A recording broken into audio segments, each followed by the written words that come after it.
Today, we're going on a journey, but not to some far-off place. We're going inward, into the depths of the self. And our guide for this trip is none other than the brilliant Carl Jung. We're going to be exploring what he called the inner way, which is really a path to understanding the incredibly complex world that exists inside every single one of us. Right from the start, Jung sets the tone. What he's telling us here is that this journey isn't just some passive observation. Nope, it's an active and, even risky confrontation with who you really are. It takes some serious courage to look past the surface and see what's truly there. So let's take a deep breath and dive in. So where do we even begin a journey like this? Well, we start with the part of ourselves we know best, or at least the part we think we know best. We're talking about the face we present to the world, the mask we all wear. Jung had a specific name for this: the persona.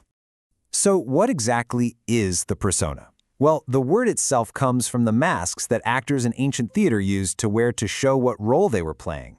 And for Jung, our persona is our psychological mask. It's how we adapt, how we fit into society. You can think of it as this necessary compromise between who we are deep down and what the world expects from us. This image really nails it, doesn't it? The persona is like a screen, or maybe a bridge, between our private inner self and the public outer world. And look, it's a vital tool. We need it to function in society. But we always have to remember, it's just the public face, the highlight reel. It is absolutely not the whole story of who we are. Jung gave these fantastic, easy-to-grasp examples: the professor who is his textbook, the singer who is her voice. But here's the danger he was pointing to. It's so easy to get over-identified with our roles that we actually start to believe the mask is our real face.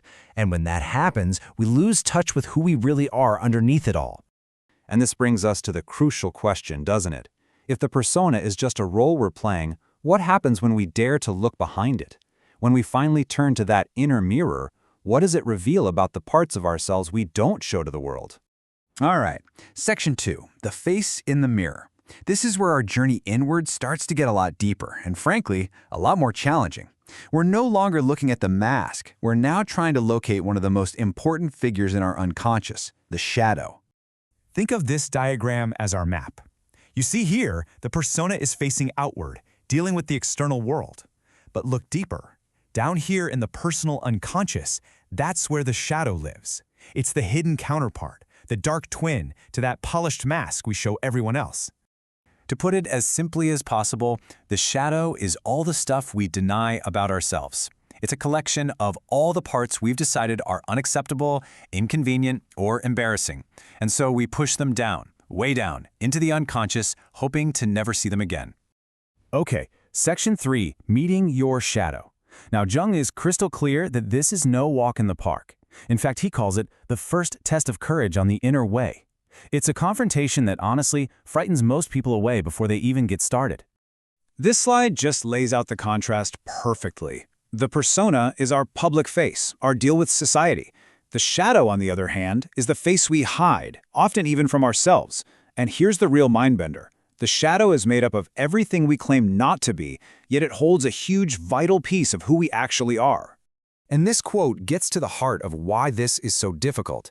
It is so much easier to see our own flaws in other people, to project our shadow onto them, than it is to own that darkness ourselves. As Jung said, recognizing your own shadow requires considerable moral effort. It's tough work. Now, here we come to a really profound and, I think, deeply compassionate shift in thinking.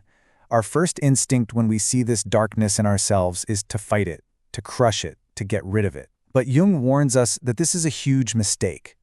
The shadow is not some enemy you need to defeat, but rather it's a living, breathing part of your personality that actually wants to be brought into the light.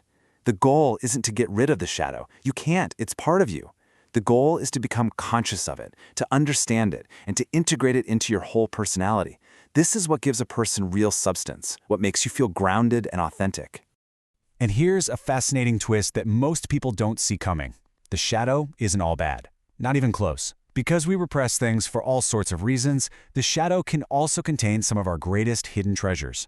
Our raw creativity, our life-giving instincts, our most brilliant and undeveloped potentials. Tapping into these hidden parts is how we unlock a much more vibrant and real way of being in the world. So, Section 4, the path to wholeness. If dealing with the persona and integrating the shadow are the first big steps, where does this inner way actually lead? Well, it leads to the absolute central concept in all of Jung's psychology, the lifelong process he called individuation. Individuation is, quite simply, the journey of becoming who you were always meant to be. It's the process of becoming an individual, literally, not divided. You're moving from being fragmented to being whole. In Jung's own beautiful words, it's a coming to selfhood.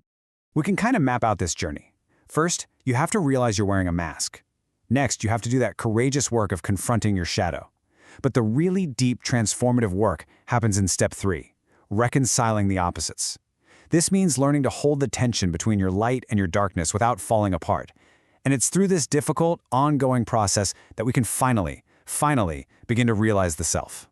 This amazing old alchemical image, sometimes called the sacred wedding, is a perfect symbol for that third step. Jung was fascinated by alchemy because he saw it as a powerful metaphor for psychological transformation. It was all about uniting warring elements to create something new and whole. It's a beautiful image for what it feels like to stop fighting with yourself and start becoming yourself.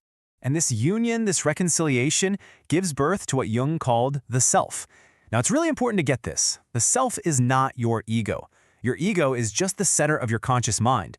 The self is the center of your total personality, both conscious and unconscious combined. It's the archetype of wholeness, the ultimate destination of our inner journey. So we'll end with the practical, profound challenge that all Jung's work really leaves at our feet. The goal isn't to become perfect. It's not to erase our darkness. The goal is to become whole. And so the real question we each have to ask ourselves is this: how do I live with my shadow? How do I bear the tension of my own inner opposites without letting them tear me apart? Answering that, well, that's the central, ongoing work of a truly conscious life.